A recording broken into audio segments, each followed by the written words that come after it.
Alright, so I've just completed 7 days on the sweet potato diet, and this video is basically me talking through what actually happened with my OMAD setup, layered on top of the potato diet I was already doing. One thing I do have to keep in mind with all of this is where I'm at now compared to where I was. About 6 months ago my BMI was around 40, so I was solidly obese. Now, after following a high carb, low fat diet for the same length of time, my BMI is closer to 33, which means I'm moving more toward that overweight range instead. And I think that matters because weight loss doesn't really behave the same way depending on where you started from. Someone who's morbidly obese or just overweight is going to see different rates of change even if they're doing something similar. So I don't think comparing yourself to other people ever really helps, but as a general guide, that context is important. And that ties into this week as well, because I wasn't starting from zero.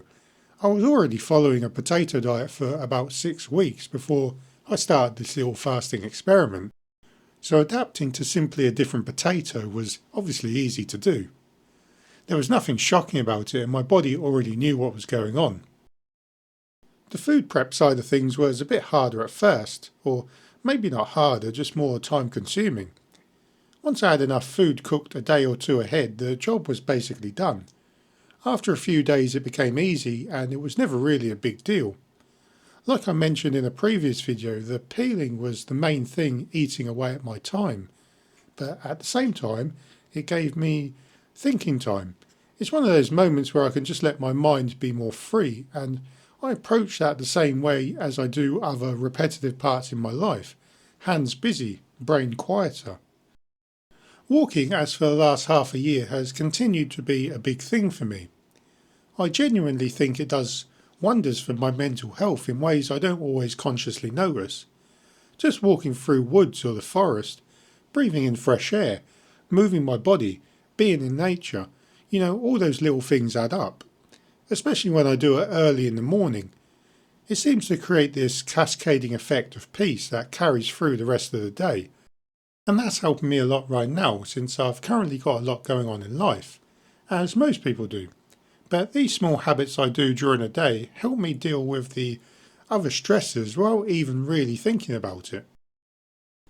As for the sweet potatoes, I'm going to be ending this resistant starch experiment, not because the results weren't good, because they were fantastic, but because I'm going to reintroduce regular white potatoes.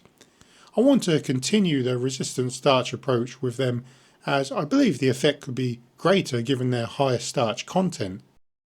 It's funny even saying that out loud, as I more or less miss white potatoes after eating hundreds of them over the last 6 weeks.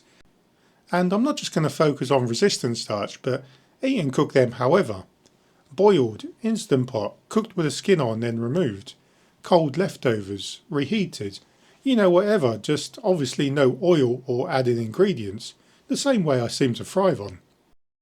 So this isn't the end of the potato diet, and I'm still continuing overall.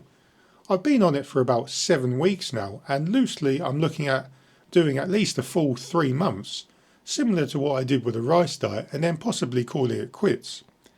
That said, I don't really have a strict time limit.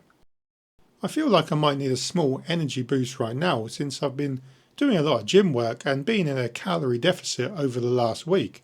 So I'm going to go back to maintenance for a couple of weeks, which for me is around 8 pounds of potatoes, but if the weight continues to drop over the next month, I'm obviously not going to complain. And I almost forgot to mention one of the bigger changes, which is intermittent fasting. Over the last week I've been on a 23-to-1 setup, so only eating for 1 hour a day, and it's fitted seamlessly into my current diet and lifestyle. There was a small question at first about how I was going to get 5 pounds of potatoes into 1 hour, but surprisingly it was no challenge at all. Part of that is because the volume was lower than my normal intake of around 8 pounds a day, so that already makes it easier.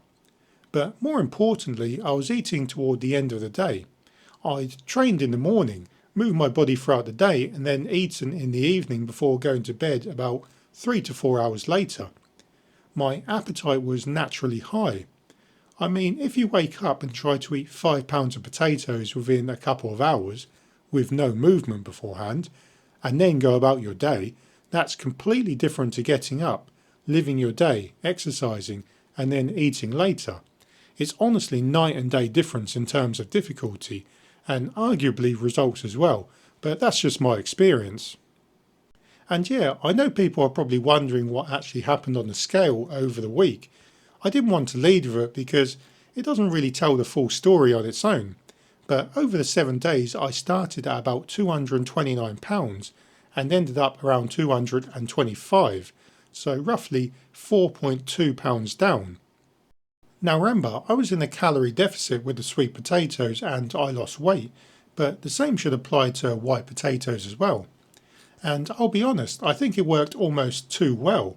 It's obviously not sustainable to lose £4.2 every week, and it wouldn't all be fat loss anyway, but I can't really argue with what Dr. John McDougall says about sweet potatoes being a superfood.